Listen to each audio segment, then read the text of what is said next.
אני מצטער, אבל אני אדבר באנגלית בשביל המשפחה. How can I eulogize Ima? How do I explain to you my mother's life in just a few minutes? Who she was, what was important to her, what she wished for. There's nothing I can say in a few minutes that would do justice to who she was, and for that I'm sorry. My mother was way too young to die. She just turned 66 a few weeks ago. At 38, I'm way too young to have lost a mother. My kids are way too young to have lost their savta.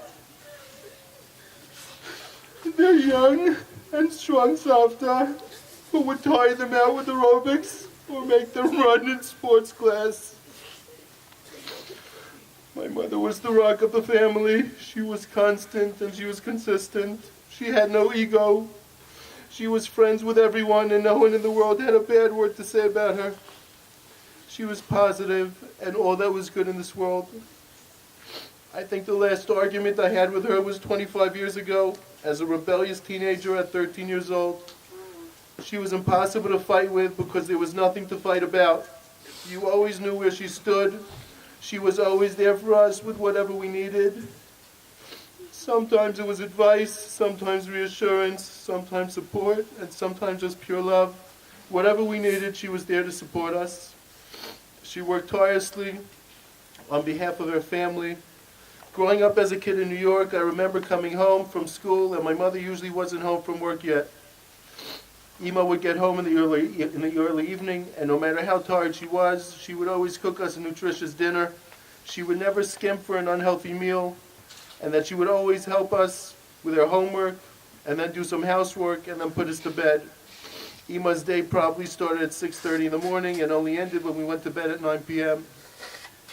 In Israel, Ima was a sports teacher at Upanat Raya, and she taught aerobics at the Matnas. She was on her feet most of the day.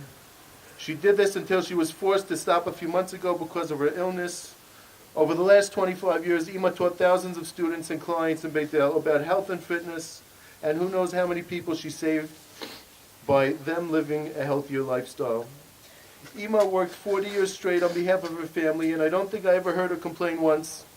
She wasn't a complainer, she was a doer. When she put her mind towards something, she did it to completion. Ima worked in the house, she took pride in her home, she always cleaned, she always decorated, she took pleasure in the small things. A nice tablecloth, a nice picture, a clean living room. She always enjoyed taking care of the garden. It was so easy to please her. The simple budding of a flower or growing of grass in her garden made her happy. She enjoyed the smell of the grass after a cut or after the rain. My mother was a planner extraordinaire. No one could plan a simcha like my mother. No one was as organized as my mother. While others were always under pressure before family simchas or events, my mother always had everything under control and calmed everyone down. While others were preparing for Pesach up until last minute, my mother was perfectly ready with time to spare. She was a perfectionist, and to us she was perfect. I haven't even told you about her cooking yet. She was known wide and far for her cooking. Every dish was delicious, memorable, and cooked to perfection. I'll never forget coming home to the house of Shabbos and smelling her chicken soup, which Shellen was so amazing, and she made the best simmus. I always consider my mother to be the coolest of the mothers. She was young and hip.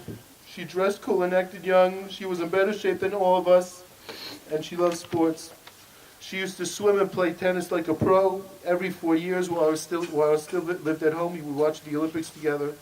My mother was a great dancer, and I took so much pleasure in seeing my mother and my father dance together at our different family simchas. Every simcha, everyone waited to see what Ima would wear. She always had the nicest dress, was the most beautiful, and always stole the show. Ima was also the best speaker. It was well known that everyone waited for Ima to speak at every bar or bat mitzvah, at every wedding or Sheva Brachas. Sometimes Ima would prepare the speech, and sometimes she was so busy with planning the simcha that she didn't have time to prepare. It didn't matter. Her core was so good that when she spoke, she inspired. We believed every word she said. And when she didn't prepare the speech, it would come out even better. She commanded the room, and everyone was silent, waiting to hear every word. When she spoke her words of wisdom, everyone listened. There was never a dry eye in the room when Ima spoke. Ima, I will miss your speeches, your words of wisdom, and your guidance. I will miss your unconditional love and support. 12 years ago, Fern and I had the privilege of turning you into a Savta. Today, Kanai Nahara, you have 12 grandchildren who adore you. As always, as Savta, you exceeded expectations. You were cool and young and fun. You took care of my girls and pampered them. You enjoyed them and they enjoyed you. They love you so much. They will always love you and cherish you forever. I had the privilege of calling my oldest daughter Yakirli after your mother, Babi Lorna.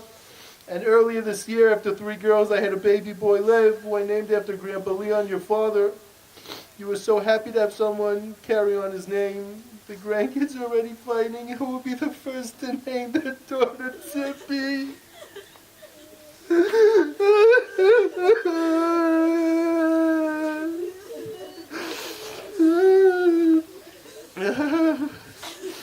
In the last few weeks, when the cancer took over your body and made you weak, you lost your ability to speak. You became paralyzed in your left arm and left leg. It was hard. It was hard for you to express yourself. I was a little offended that when you saw your children, you didn't look very excited. But when you saw your grandchildren, you somehow conjured up the strength to smile and wave at them with your right arm. You were able to hold their hand and caress their arm or cheek. You even puckered your lips to kiss them. It's as if you didn't do any of those things for us in order to save all your strength for your grandchildren. It made such a difference for them. Ima, you were always so strong, even till the end. When we rushed you to the hospital several weeks ago, the doctor said you only had a few days left and we should call all the families to come say goodbye. Your brother Jason and sister Andrea and your daughter Chaibadya all flew in from the States to say their goodbyes. But you had other plans. Your competitive nature and your strength told you to fight on. You didn't pass away within days like the doctors had said. 7 days after being hospitalized, we celebrated your 66th birthday in the hospital, which was very important to us, because it means that you passed away at 66 and not 65. 66 is young, but 65 is so much younger. We were by your hospital bed 24/7 from the day you went into the hospital. We never left your side for a moment. Abba moved into the hospital to be with you. He said if this is where his wife is, then this is where his home is. He slept with you in the room every single night. He didn't want you to be scared that you were alone. You weren't alone for a second. In fact, you had Alba and your children marching through the hospital, dragging nurses and doctors to your side, making sure you had the best care. We had a beautiful Shabbos in the hospital by your side. We sang Kabbalat Shabbat in your room, and you waved your hand to the tune of our prayers. You were strong enough that we were able to wheel you to the dining room of Enkarim Hotel, where we had a beautiful and inspirational 2 meals of singing and Divrei Torah. When the doctors told us there was nothing more they can do for you, after 12 days of being hospitalized, we decided to bring you home for Shabbos. I'm so happy we made that decision. You were finally able to be amongst family in a comfortable and familiar place instead of the depressing hospital. We turned the house into a mini hospital and we all earned mini medical licenses. Once again, the doctors told us you may only have a few days left at home, yet you fought and gave us much longer.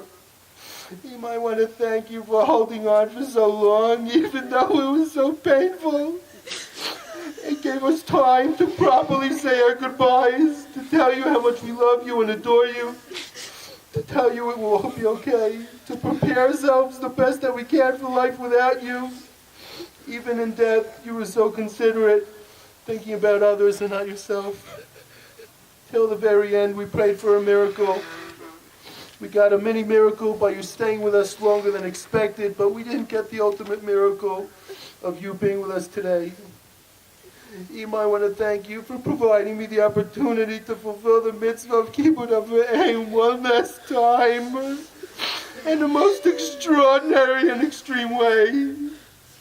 Taking care of you in the hospital and at home was so difficult, and I don't wish it on anyone, but I'm glad I was able to do that for you and Abba.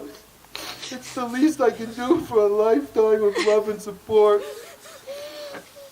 Ima, since you are such a normal and not dramatic person, I'll tell you what the plan is for the family in plain terms. We are now broken. Our bodies and hearts are broken. A piece of our soul has been lost forever. We will now mourn you. We will cry over you. But when some time passes, we will do what you would have us do. We will celebrate your life and your legacy by living on. We will be happy again. We will smile again. And while it will never be the same without you, we will ultimately come out stronger as a family, more united in your image. Your children and grandchildren will be better people, chasing the example you set.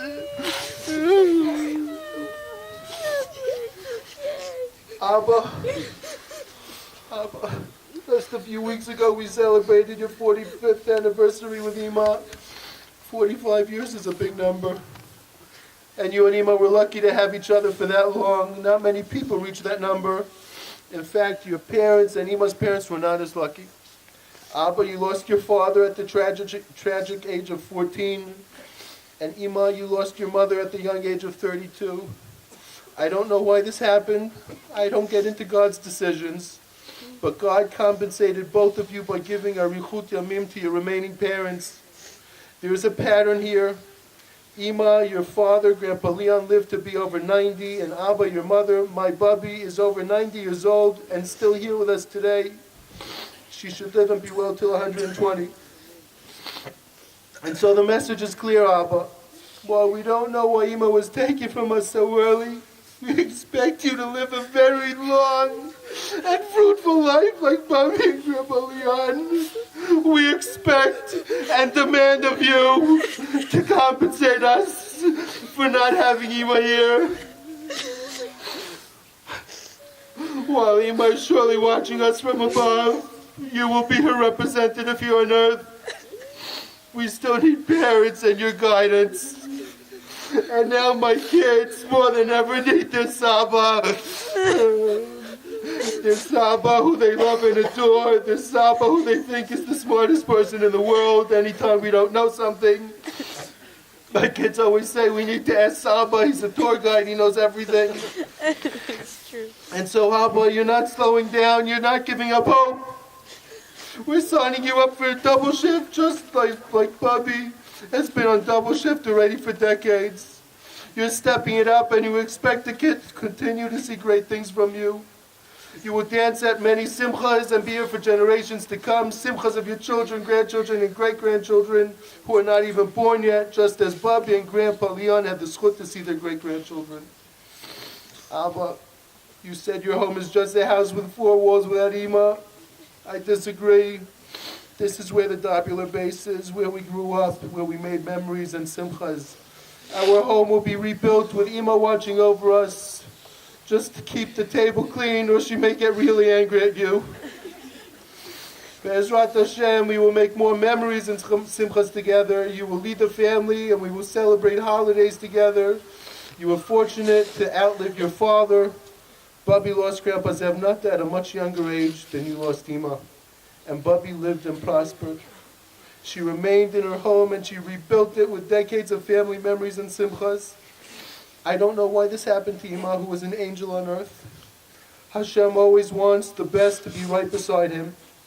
I do know that there's a reason for everything, and at 120 I hope to find out what that reason was. Ima was diagnosed a year ago with melanoma, which is skin cancer. Skin cancer can be cured if caught on time. All you need to do is go to the skin doctor once a year for a checkup. I know that so many people have now gone to the doctor because of Ima. I know I have. Maybe because of this, some of you will also go to the skin doctor or other doctors to check yourselves out. Who knows how many lives Ima saved and will continue to save because she has now raised awareness of the issue. So please go to the doctor and check yourselves out. You never know. Ima, I'm sorry if I ever upset you. I was an imperfect son. I'm sorry I gave you problems as a young teenager. I hope you forgive me. I tried to say I love you as much as you said it to me. Ima, I know you will be a fierce advocate on our behalf. I'm comforted to know that you'll be reunited with your mother, Bobby Lorna, who passed away so long ago and has missed you terribly. You'll be with Grandpa Leon and Bubby Fritz and Grandpa Joe and so many others from her family who'll be glad to see you. To my kids, I also say don't worry. Safta will now watch over all of her pets. Her dog Whiskers and Olaf, our dogs Chetzi, CJ, Buddy, Foxy, and Pepper. They'll all be together watching over each other in one big happy family reunion. We await the Mashiach when we can all be together. Ima, if there's one thing that I'm certain of, it's that you're in a better place. You're not in pain anymore. You're reunited with your family. You're with Hashem. So as sad as we are, we know that you are now happy. We know that you watch over us, and I ask that you keep an extra eye on Abba. We need him. I want to end with the only joke that my mother ever remembered. Two yeshiva kids go to the cafeteria in yeshiva. They pass the table with bread, and they take one piece each. Then they pass the table with apples, and there's a sign that says, "Please take only one apple, God is watching." So the kids only take one apple. Then they go to the next table with cookies, and one kid says to the other, "Take as many cookies as you want, God's watching the apples." God, I know that you're watching the apples, but will you please watch over my Ima too? She's the best apple in the bunch.